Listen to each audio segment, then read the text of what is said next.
Yeah, g'day. Just here to do a quick review on the Projecta 25 amp DC-DC lithium battery charger.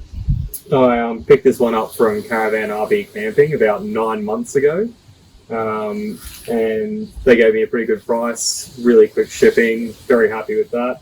If you come over here and I'll show you where I've put it in the engine bay.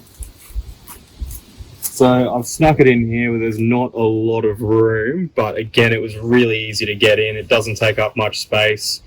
Install was super quick. I've got it through the dual battery system. I've also got a solar input down here that was really easy to install. Ever since I've had it, I've basically it's been set and forget really. I've had it on beach runs, I've had it in the Glass House Mountains, and it's never really skipped a beat. Given me no trouble whatsoever.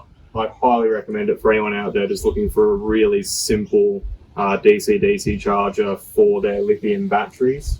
And yeah, thanks for